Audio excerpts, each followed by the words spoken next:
Hello,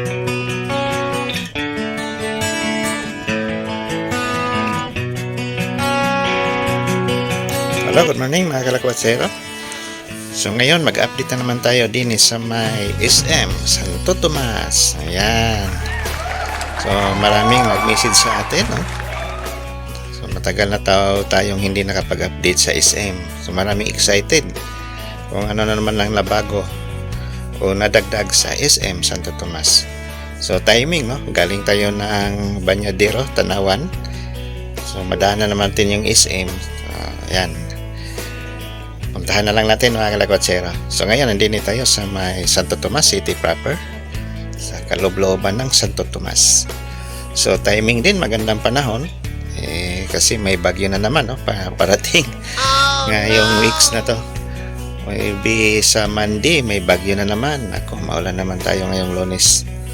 So timing ngayong araw na to, August 1, maganda pa ang panahon. So tara na mga kalakwatsero, nadaan tayo sa may SM. Yun pala, nandini pala tayo ngayon sa may crossing na pala tayo, no? So mag-deep turn na lang tayo para diretso na tayo ng SM. Okay, tara na.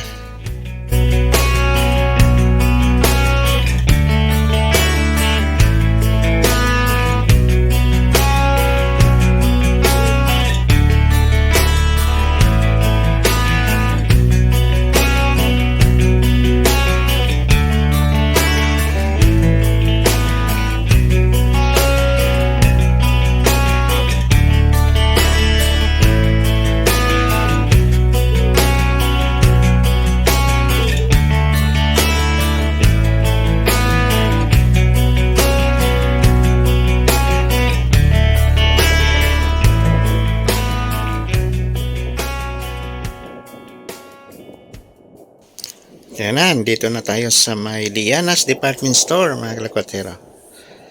So sa unahan, yan na yung SM.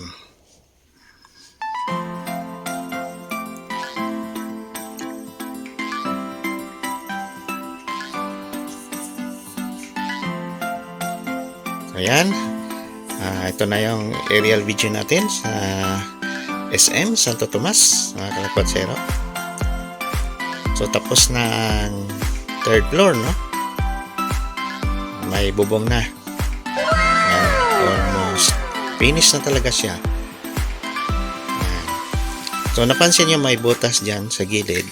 So yan na naman din yung parang exit, no? Going to roof deck. So sana magkatotoo na yung Sky Garden. Hindi totoo yan. Yan naman talaga yung plano nila, matagal na. So ang bilis, ang bilis ng trabaho. May bubong na yung third floor. Then mamaya, gagala tayo doon sa baba. Papasok tayo sa loob ng SM mga kalakwatsero para magpalamig din tayo, no? So ngayon, ikutan muna natin. Ayan, no? So tapos na talaga ang pinaka rooftop ng SM.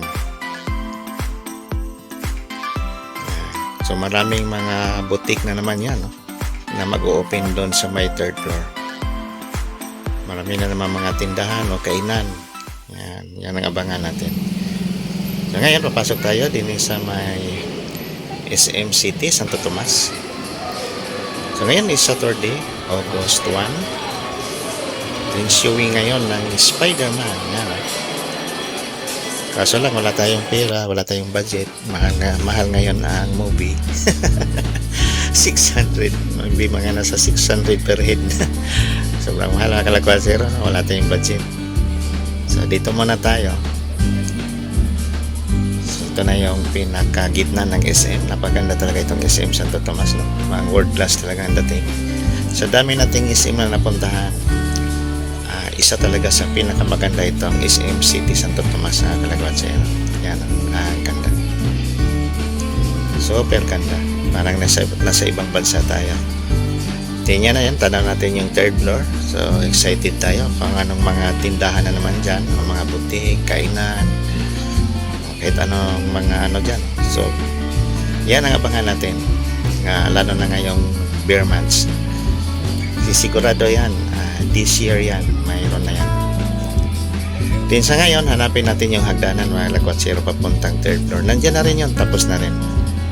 So ngayon, nandito tayo sa may first ground floor pala tayo. No? Pakita ko muna sa inyo yung ito, Mary Grace. Bagong restaurant yan.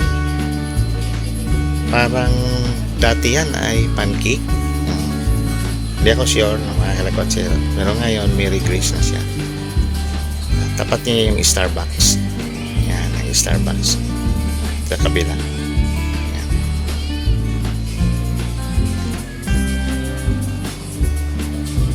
So, maraming tao. Umaga pa nga, no? Sabagay, mag-11:30 na pala. Ngayon, nandito na tayo sa second floor. So, second floor tayo. Mayroong bago din mag-open. Yan ito. Pepper Lunch. Bago yan. Mag-open. Katabi sa Buddies. So, balikan natin yung third floor. Yan ang third floor. Malapat siya, no? Yan. So, hanapin natin yung hagdanan. Nandini yan, mga katsero. Surprise ko lang sa inyo yung hagdanan. Ni-reveal na ni SM ang hagdanan. So, masisiya kayo saan? Sulok siya mga kalakatsero. Hindi nila nilagay doon sa pinaka yan, ito yan. Ito yung hagdanan going to third floor. Yan. Ayan. So, dito lang yan. Kabilang side. Papuntang Watson mga kalakatsero. So, yan papuntang third floor yan. Yan ang third floor. So, isang hagdanan pa nakita natin. Doon sa kabilang side, wala pa. Dito pa lang. So, ang Pit Express ay sad to say, nagsara na sila. Kasi kumunti yung customer nila eh. So, balikan natin yung hagdanan, papuntang third floor. So, yun na yan, mga kalakatsero. So, ilang buwan yan, tinatago nila yan. Binabalot. So, ngayon, na-reveal na. Live. Bitter. Natin na continue. Okay, so yan yung update ko sa inyo mga kalakatsero. Sana madagdagan na naman itong mga butik din sa may SM kasi ang dami pang kulang. So marami pang kulang ng SM. Kung kayo ay napunta ng SM Lipa at saka SM Calamba, maraming mga tindahan na wala pa din sa may Santo Tomas. Din balikan natin itong butas na yan. Yan yung I think entrance or exit going to Rope Deck. Yan. So, going to Sky Garden. Sana matuloy na, no? Matuloy na yung Sky Garden. Kasi matagal na yan na plano. Overlooking siya sa, Mount Makiling. Then, merong mga coffee shop. At mga kainan. O restaurant. So, ang SM Santo Tomas ay wala pang McDonald. No? Wala pang Mang Inasal sa loob.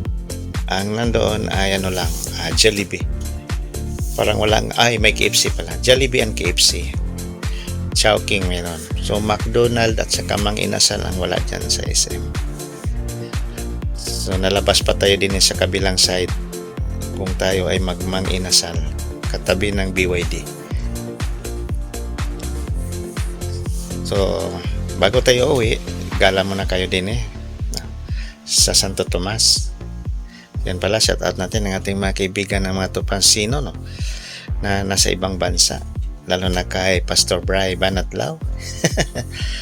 Shout out sa iyo, Pastor Bray. Sa ating mga subscribers at mga viewers dyan sa Canada at Middle East. Marami, hindi ko na isa-isahin. So, ito na yung Santo Tomas. Yung update natin. Although ang Santo Tomas ngayon, tahimik. Wala tayong nakitang mga bagong establishment o mga bagong project. Wala, tahimik ang Santo Tomas. Mas marami ngayon ang tanawan, mga kalakatsero. Mga hotels, kainan, pasyalan, ang dami sa tanawan ngayon. So din sa Santo Tomas, yung sabi nilang bagong City Hall, wala pa, hindi pa nasimulan. Although tapos na yung nag-groundbreaking sila, tapos wala pa rin. Parang almost 2 years. Baka hindi na naman siguro matuloy yung City Hall na yan. Kasi wala, So yan yun, dapat dyan, Dyan itayo yan. tapat ng pamilihang bayan ng Santo Tomas o likod ng Caltex. So din yung rotunda, ginawa na nila yung rotunda, napakatagal yan ginawa. Parang 5 taon ngayon lang natin nakita, no? Yun na palang itsura niya. So hindi tayo sure kung ano yan, may fountain ba yan o garden lang. Ang problema lang dyan, pahirapan, paunahan, ang daming disgrasya, daming banggaan. So yan ang nakakalungkot, yung area na yan. So ewan ko lang kung ano bang gagawin nilang improvements dyan, mga kalakwatsero. So ang kulang talaga sa SM Santo Tomas, walang mga yung mga footbridge, hindi kagaya doon sa SM Lipa, SM Calamba, may mga footbridge. Sa Santo Tomas, pahirapan ang pagtawid, lahat napakadelikado. So wala pa tayong nakitang footbridge diyan sa SM. Sana yan yung next plan ng LGU. So, lagyan ng footbridge yung SM. So ngayon, nandinin na tayo sa may San Roque, mga kalakwatsero. Pauwi na tayo kasi medyo mainit na. Yan pala, maraming salamat sa ating mga viewers, sa ating mga subscribers. So, thank you very much sa inyong pagpanood ng ating mga videos. So, sana tuloy-tuloy yung natin. Lalo na ngayon na mayroon na namang bagyo parating. timing, buti na lang ngayon magandang panahon. Okay, so dito na lang. Maraming salamat po. God bless us all. Thank you. Bye-bye.